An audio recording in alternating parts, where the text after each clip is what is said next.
ঠিক সকাল 10টা টপ নিউজ আর 10 নিয়ে আপনাদের সঙ্গে রয়েছে আমি তমশ্রী। শুরুতেই যে খবরের দিকে নজর রাখবো, নব তৃণমূল বনাম মমতা তৃণমূলের জাতীয় কর্মসমিতি নিয়ে লড়াই।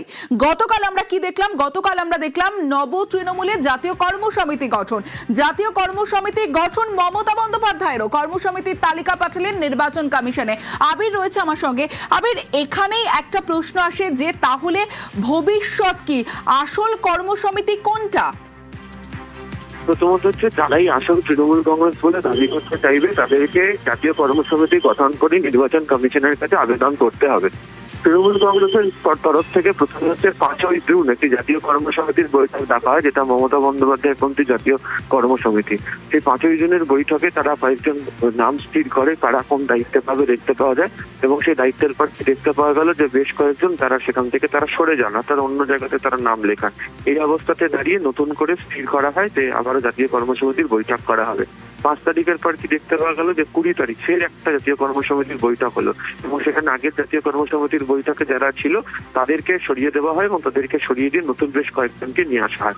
এরই মধ্যে গতকাল সন্ধ্যাবেলা কি দেখতে পাওয়া গেল, চিত্তব্রত বন্দ্যোপাধ্যায়, সন্দীপন সাহাদের যে ক্যাম্প, তাদের তরফ থেকে একটি নতুন জাতীয় কর্মসমিতি তৈরি করা হয়েছে, এবং সেখানে তারা 30 জনের যে ওয়ার্কিং কমিটি যেটা তারা তৈরি করেছেন, সেই 30 জনের ওয়ার্কিং কমিটি তৈরি করে তারা জাতীয় কর্মসমিতি তৈরি করে ফেলেছেন বলে তারা উল্লেখ করেছেন।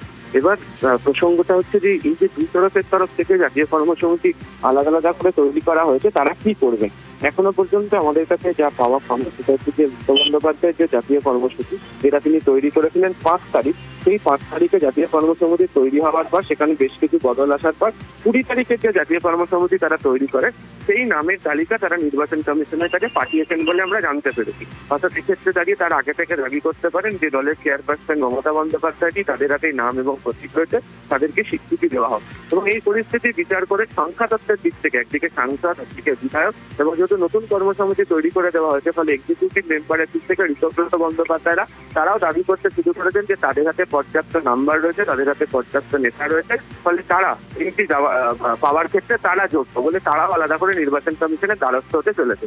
এখন গোটা বিষয়টি হচ্ছে নির্বাচন কমিশন স্থির করবে দু তরফের কি পৌঁছানো বা ইমেল মারফত দিয়েছে বলে আমরা জানতে পেরেছি, সেটিকে দেখার পর এবং দু তরফের যারা নেতৃত্ব রয়েছেন তাদেরকে ডেকে পাঠানো হবে, তারা আসবেন, তারা তাদের সপক্ষে জবাব দেবেন। এবং বারবার গতকালকে একটা কথা বারবার ধরে উঠছিল যে সংখ্যা এক্ষেত্রে কতটা গুরুত্বপূর্ণ। এক্ষেত্রে সাংসদ, এক্ষেত্রে বিধায়ক, এক্ষেত্রে জেলা পরিষদ, এক্ষেত্রে পুরসভা, পঞ্চায়েত, এই সমস্ত নাম্বার এক্ষেত্রে কি নির্বাচন কমিশন যা সিদ্ধান্ত নেবে সেটাই নাকি আইনি লড়াইয়েরও একটা সম্ভাবনা রয়েছে?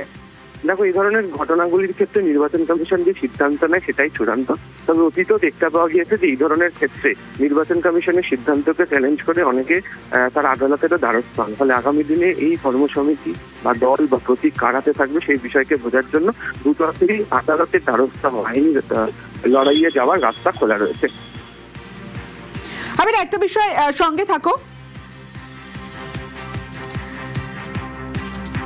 মমতা বন্দ্যোপাধ্যায় তৃণমূল, অর্থাৎ মমতা তৃণমূলের 2 জাতীয় সাধারণ সম্পাদক রয়েছেন, রাজ্য সহসভাপতি রয়েছেন, রাজ্য সভাপতি রয়েছেন। নতুন লিস্টে কারা আছে জানবো আবিরের থেকে। আবির,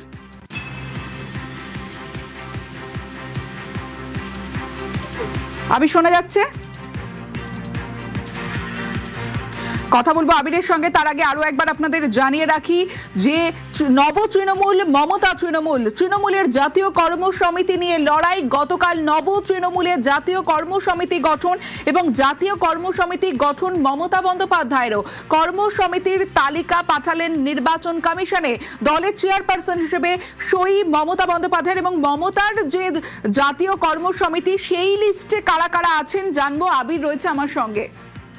দেখো, 5 তারিখে যে তারা যে তালিকা তৈরি করেছিলেন সেই তালিকা থেকে দেখতে পাওয়া যাচ্ছে যে অরূপ বিশ্বাস তার নাম বাদ গিয়েছে, মালা রায়, সায়নী ঘোষ তাদের নাম বাদ গিয়েছে, এবং তারা যেহেতু আগেই অংশ বদল করেছেন, আলাদা করে তারা সংসদীয় ব্লকের ক্ষেত্রে চলে গেছেন, ফলে তাদেরকেই তালিকাভুক্ত করে রাখা হয়নি।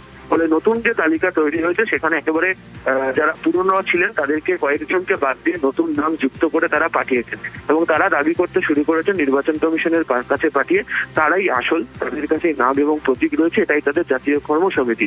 এবং যেহেতু এখনো পর্যন্ত লোগো নাম দুটোই মমতা বন্দ্যোপাধ্যায়ের হাতে রয়েছে, ফলে স্বাভাবিকভাবে জাতীয় কর্মসমিতির তালিকা পাঠিয়ে তারা সেটা দাবি করতে শুরু করলেন। কিন্তু যেহেতু ঋতব্রত বন্দ্যোপাধ্যায়ের তরফ থেকে গতকালকে নতুন নামের তালিকা ইতিমধ্যেই পাঠিয়ে দেওয়া হয়েছে, ফলে এখন নির্বাচন কমিশনের দ্বারস্থ হবে উভয় পক্ষই।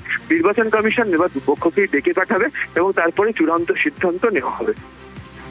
বেশ।